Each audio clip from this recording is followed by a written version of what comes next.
Buddies welcome to my channel Hema హంగామా. నేను మీ Hema. And ఈ రోజు హేమ హంగామాలో మీకు తెలుసు నేను బిగ్ బాస్ స్టార్ట్ అయిందంటే బిగ్ బాస్ అప్డేట్స్ కూడా మీకు ఇస్తానని తెలుసు. అండ్ BB8 నిన్ననే గ్రాండ్గా లాంచ్ అయిపోయింది. కంటెస్టెంట్స్ వచ్చేసారు. సో 14 మంది కంటెస్టెంట్స్, 7 అబ్బాయిలు 7 అమ్మాయిలు అయితే లోపలికి వెళ్ళిపోవడం జరిగింది. సో వచ్చిన వాళ్ళందరూ కూడా వీళ్ళని చూడాలంటే బొత్తిగా ఇంట్రెస్ట్ చెడిపోయింది మాస్టర్ అన్న ఫీలింగ్ అయితే నాకు వచ్చింది. ఆబ్వియస్లీ చాలా మందికి ఈ ఫీలింగ్ వస్తుంది సీజన్ స్టార్ట్ అయినప్పుడు. బట్ చూడగా చూడగా చూడగా చూడగా వాళ్ళు మనకు అలవాటయ్యి తినగా తినగా వేపాకు తీయకుండు అన్నట్టు వీళ్ళు కూడా మనకు అలవాటు అయిపోతారనమాట. బట్ ఓవరాల్గా ఇప్పుడు దాకా వచ్చిన కంటెస్టెంట్స్ని చూస్తే కనుక ఉన్నల్లో కాస్త నిఖిలే కొంచెం స్ట్రాంగ్ కంటెస్టెంట్ అని చెప్పి నాకు అనిపించింది. కొంచెం ఆలోచన కండబలం రెండు ఉన్నది అని అనిపించిన కంటెస్టెంట్ నిఖిల్. అమ్మాయిలు ఎవరు అనిపించలేదు. బట్ ఈరోజు వదిలిన ప్రోమో చూస్తే మాత్రం కాస్త నైనిక కొంచెం మంచి గట్టి పోటీ ఇచ్చేటట్టు కనిపించింది. ఎందుకంటే దేత్తడి హారిక గుర్తొచ్చింది నైనికను చూస్తే. ప్రతి టాస్క్ అంటే హార్ట్ఫుల్గా తన 100% పెట్టి టాస్క్లు చేయడము ఇవన్నీ కూడా నాకు బాగా అనిపించింది. అండ్ శేఖర్ భాష తెలిసే కదా, మనం బయట చూసే ఏంట్రా బాబు ఈ భాష రచ్చ అనుకున్నాం. మరి అది హౌస్లో కూడా కొనసాగుతుంది.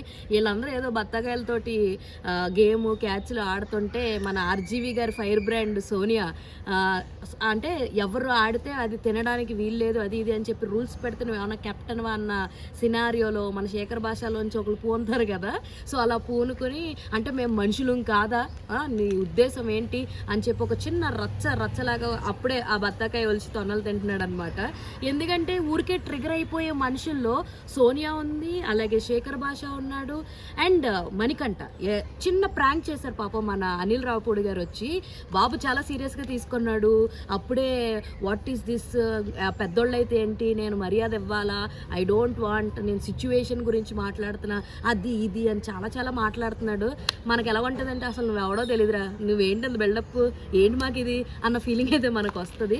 నిఖిల్ని కూడా నువ్వు పదే ఈ విషయాన్ని తీస్తున్నావు అని చెప్పి అప్పుడే ఒక స్టేట్మెంట్ పాస్ చేయడం, ఆయన చూస్తుంటే ఒక జెస్సీ లాగానో లేదంటే పల్లవి ప్రశాంత్ లాగానో అనిపిస్తున్నాడు అనమాట. మరి చూడాలి ఎంతకాలం ఉంటాడో ఈ బిడ్డ. ఇలా ఎవరో ఒకరు ఉంటారు కదా చిచ్చుబుడ్డి చిచ్చర పిడుగులాగా. సో చూద్దాం. అయితే నైన్కి అయితే గేమ్స్ చాలా బాగా ఆడుతుందన్న ఫీలింగ్ అయితే వచ్చింది. ఎందుకంటే ఫస్ట్ గేమ్ అయితే స్టార్ట్ అయిపోయింది. తాళ్ళు మధ్యలో వేలాడుతూ ఉండాలి అని చెప్పి స్టార్ట్ అయిపోయింది. సో తన డాన్సర్ అవ్వడము, ఫ్లెక్సిబుల్గా తన బాడీని తను డీల్ చేయడము, ఇవన్నీ చూసుకుంటే ఆ గేమ్లో మేబీ తను విన్ అయ్యే అవకాశాలు చాలా ఎక్కువ ఉన్నాయి. లాస్ట్కి వచ్చి అబ్బాయిలు 3, తను ఒక్కతే ఉంటే 2 అబ్బాయిలు పడిపోయారు. ఒక అబ్బాయి తను మాత్రమే ఉన్నారు. మేబీ నైనిక అయితే విన్ అయ్యే ఛాన్సెస్ చాలా ఉన్నాయి. I hope she will be one of the strongest contestant అవుతుంది బిగ్ బాస్ సీజన్ 8. అన్లిమిటెడ్ అన్నారు, ఎంటర్టైన్మెంట్ అన్నారు, బొంగు బొషానం అన్నారు. ఏమో సార్ నాకు పెద్దగా అయితే ఏం కనబడతలేదు, కానీ ఉన్నంతలో ఎంతో కొంత ఉంటుందన్న ఫీలింగ్ అయితే వస్తుంది.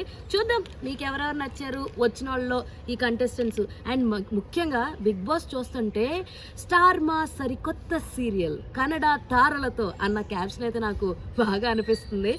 ఏమో అందరూ వాళ్ళే ఉన్నారు, కన్నడ వాళ్ళే, తెలుగు వాళ్ళు తక్కువ. వేరే లాంగ్వేజ్ నుంచి వచ్చిన వాళ్ళు తెలుగు భాష అడాప్ట్ చేసుకున్న వాళ్ళే ఎక్కువ ఉన్నారు. మీకు కూడా ఆ ఫీలింగ్ ఉంటే let me know in the comment section. ఇలాంటి ఇంట్రెస్టింగ్ బిగ్ బాస్ అప్డేట్స్ కోసం please do follow Hema Hungama. అరే చెప్పురా. అరే అదేరా ఇందాక చెప్పమని చెప్పే కదా.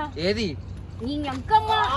ఫ్రెండ్స్ సబ్స్క్రైబ్ చేసుకోండి ఫ్రెండ్స్ కదా. మీరు కూడా సబ్స్క్రైబ్ చేసుకోండి. లేకపోతే తెలుసుగా